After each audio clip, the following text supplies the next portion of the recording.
जय यीशु की। मैं हूं प्रियंका डामोर और आप देख रहे हैं रेडियो वार्ता शीर्षक की हिंदी सर्विस।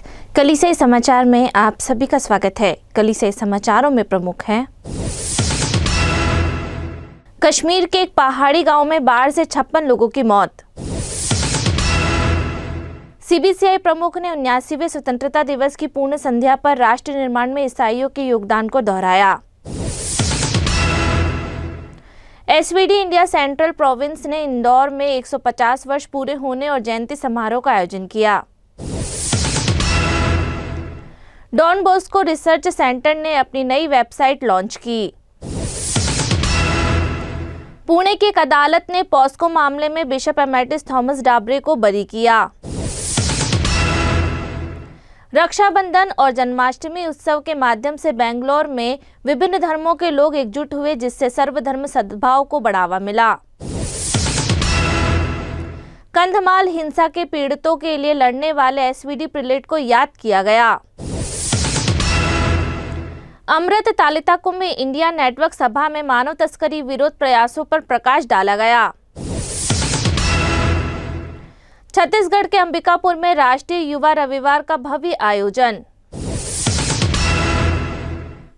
अब जानते समाचार विस्तार से। कश्मीर के एक पहाड़ी गांव में बाढ़ से 56 लोगों की मौत। एक शीर्ष आपदा प्रबंधन अधिकारी ने बताया कि कश्मीर में 14 अगस्त को एक हिमालयी गांव में भारी बारिश के कारण पानी और कीचड़ की बाढ़ आने से कम 56 लोगों की मौत हो गई और दर्जनों लोग लापता हो गए हैं। यह इस महीने भारत में दूसरी बड़ी घातक बाढ़ आपदा है। कश्मीर के मुख्यमंत्री अमर अब्दुल्ला ने एक बयान में कहा, खबर बहुत गंभीर है। उन्होंने किश्तवाड़ जिले में भारी बारिश के कारण बादल फटने की खबर दी। किश्तवाड़ के एक अस्पताल में भीड़ जमा हो गई, जबकि लोग कुछ घायलों को स्ट्रेचर पर ले जा रहे थे। एक शीर्ष आपदा प्रबंधन अधिकारी मोहम्मद इरशाद ने कहा कि रात के लिए बचाव कार्य रोके जाने से पहले घटना स्थल से 56 शव बरामद किए गए। इरशाद ने कहा कि 80 लोग लापता बताए गए हैं और 300 लोगों को बचा लिया गया है, जिसमें से 50 गंभीर रूप से घायल हैं। सीबीसीआई प्रमुख ने 79वें स्वतंत्रता दिवस की पूर्ण संध्या पर राष्ट्र निर्माण में ईसाइयों के योगदान को दोहराया। 15 अगस्त को भारत के 79वें स्वतंत्रता दिवस की पूर्ण संध्या पर Catholic bishop conference of India CBCI के अध्यक्ष आर्च बिशप एंड्रयू स्टर्डट ने राष्ट्र निर्माण में ईसाइयों के योगदान पर प्रकाश डाला। उन्होंने कहा, भारत में ईसाइयों ने हमारे देश के स्वतंत्रता संग्राम और इसके निरंतर राष्ट्र निर्माण में महत्वपूर्ण भूमिका निभाई है। उन्होंने आगे कहा, अक्कम्मा चेरियन, मधुसूदन दास, जोसेफ बैप्टिस्टा और अमृत कौर जैसे कई साहसी ईसाइयों ने स्वतंत्रता संग्राम में उल्लेखनीय भूमिका निभाई। प्रीलेट ने कहा, वीर स्वतंत्रता सेनानियों से लेकर शिक्षा, स्वास्थ्य सेवा, सामाजिक उत्थान और ग्रामीण विकास में अथक सेवा तक ईसाई समुदाय ने हमारे राष्ट्र के ताने बाने को मजबूत करने के लिए साथी नागरिकों के साथ मिलकर काम किया है। एसवीडी इंडिया सेंट्रल प्रोविंस ने इंदौर में 150 वर्ष पूरे होने और जयंती समारोह का आयोजन किया।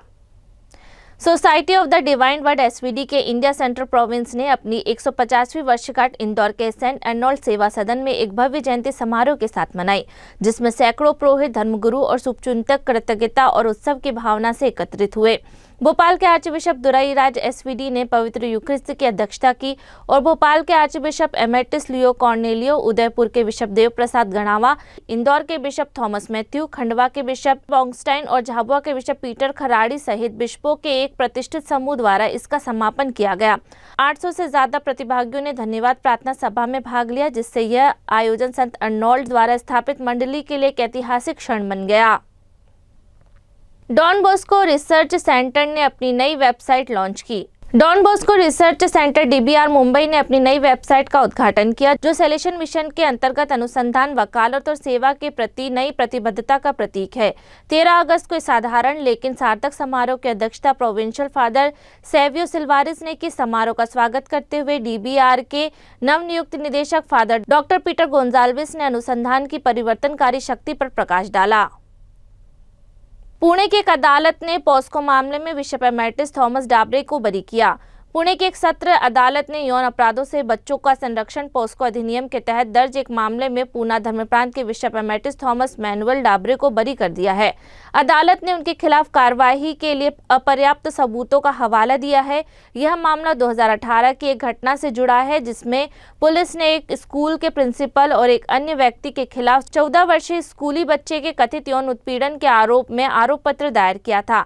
बाद में बिशप डाबरे के खिलाफ एक पूरक आरोप पत्र दायर किया गया, जिससे उन पर पोस्को अधिनियम की धारा 21 का उल्लंघन करते हुए अधिकारियों को घटना की जानकारी न देने का आरोप लगाया गया, जो बाल शोषण के मामले की रिपोर्ट करने के कर्तव्य से संबंधित है।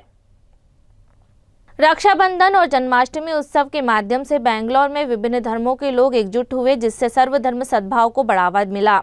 ब्रह्म कुमारी कमनहल्ली केंद्र के कमनहल्ली स्थित साई पार्टी हॉल में रक्षाबंधन और श्री कृष्ण जन्माष्टमी के संयुक्त उत्सव में विभिन्न धर्मों के लोगों को एक साथ लाया गया। सुबह 10:30 बजे से दोपहर 12:30 बजे तक चले 2 घंटे के इस कार्यक्रम में आनंद, एकता और साझा आध्यात्मिकता का माहौल देखने को मिला। ब्रह्म कुमारी RS पल्या कमनहल्ली द्वारा आयोजित इस कार्यक्रम में विभिन्न धर्मों के धार्मिक नेताओं ने भाग लिया, जिसमें कर्नाटक अंतर धार्मिक संवाद आयोग के सचिव फादर विनय कुमार ने भी कार्यक्रम की शोभा बढ़ाई और आयोजकों को सम्मानित किया। अपने संबोधन में फादर कुमार ने समाज में समावेशिता और सामंजस्य के महत्व पर जोर दिया। उन्होंने वसुधैव कुटुंबकम, पूरा विश्व एक परिवार है, के भारतीय दर्शन का स्मरण किया और इसे ईसा मसीह की शिक्षाओं से जोड़ते हुए एकता और समावेशिता के लिए कार्य करने के ईसाई आह्वान पर जोर दिया। कंधमाल हिंसा के पीड़ितों के लिए लड़ने वाले SVD प्रीलेट को याद किया गया। कटक भुवनेश्वर के एमेटिस आर्चबिशप राफेल चिनात SVD की 9वीं पुण्यतिथि पर 14 अगस्त को भारतीय राज्य उड़ीसा के कंधमाल स्थित अवर लेडी ऑफ चैरिटी पैरिश में एक प्रार्थना सभा आयोजित की गई। इस कार्यक्रम में कंधमाल के बचे हुए लोग, पुरोहित, धर्मगुरु, युवाओं और बच्चों सहित 100 से अधिक श्रद्धालुओं ने भाग लिया। कंधमाल ने 2008 में उड़ीसा में हुई ईसाई विरोधी हिंसा का खामियाजा भुगता था। विकार जनरल फादर प्रदोष चंद्र नायक ने हिंसा के बाद न्याय की लड़ाई में आर्चबिशप चिनात की महत्वपूर्ण भूमिका के बारे में बताया। उन्होंने याद किया कि कैसे द्विगंत धर्माध्यक्ष ने उड़ीसा सरकार से पीड़ितों के लिए बेहतर राहत, पुनर्वासन और उचित मुआवजे के लिए भारत के सर्वोच्च न्यायालय में बहादुरी से लड़ाई लड़ी, जिसमें जान माल के नुकसान, चर्चों, संस्थानों और घरों के विनाश का मुद्दा उठाया गया। अमृत तालिता कुंभ इंडिया नेटवर्क सभा में मानव तस्करी विरोधी प्रयासों पर प्रकाश डाला गया। अमृत तालिता कुंभ इंडिया नेटवर्क की गोवा क्षेत्रीय सभा 13 अगस्त को जेसुइट प्रांतीय भवन पंजिम गोवा में अदृश्य जंजीरें, मानव तस्करी और मानवाधिकार का उल्लंघन विषय पर आयोजित की गई। मानव तस्करी से निपटने के लिए इस पहल में 21 धार्मिक सभाओं ने भाग लिया। अमृत तालिता कुंभ इंडिया वैश्विक तालिता कुंभ अंतर्राष्ट्रीय नेटवर्क का एक हिस्सा है। समर्पित महिलाओं का एक गठबंधन है जो संगठनों, संस्थानों और व्यक्तियों के सहयोग से मानव तस्करी को रोकने, पीड़ितों की रक्षा करने, सम्मान बहाल करने और मानवाधिकार को बढ़ावा देने के लिए समर्पित है। छत्तीसगढ़ के अंबिकापुर में राष्ट्रीय युवा रविवार का भव्य आयोजन। अंबिकापुर धर्मप्रांत ने सेंट जेवियर स्कूल परिसर में राष्ट्रीय युवा रविवार को एक जीवंत और आस्था से परिपूर्ण समारोह के साथ मनाया, जिसमें पूरे क्षेत्र में 2000 से अधिक युवा प्रतिभागियों ने भाग लिया। धर्मप्रांत के युवा आयोग द्वारा आयोजित इस कार्यक्रम की शुरुआत भारतीय कैथलिक युवा आंदोलन ICYM के ध्वजारोहण के साथ हुई, जिसके बाद अंबिकापुर के बिशप डॉक्टर एंटनी बारा की अध्यक्षता में एक पवित्र यूखरिस्ट का आयोजन किया गया। इस अवसर पर विशिष्ट अतिथियों में बिशप एंटनी बारा, सेंट जेवियर B.Ed कॉलेज के उप प्राचार्य फादर सुशील टिग्गा, सेंट जेवियर स्कूल के प्रधानाचार्य फादर सिरिल खाका और फादर मरियाना शामिल थे। उनके साथ धर्मप्रांत के लगभग 25 युवा निदेशक, पुरोहित और महिला धर्म बहनें भी शामिल हुई, जिनकी उपस्थिति ने इस समारोह को और भी महत्वपूर्ण बना दिया। इसी के साथ कलीसिया समाचार समाप्त हुए। अगली बार फिर मुलाकात होगी नई खबरों के साथ। नमस्कार। रेडियो वेरितास एशिया आपके लिए लेकर आए हैं RVA mobile app. RVA mobile app पर हमारे विभिन्न प्रकार के कार्यक्रमों का लाभ लें, हमसे जुड़े और एशियाई ईसाईयत की आवाज का हिस्सा बने।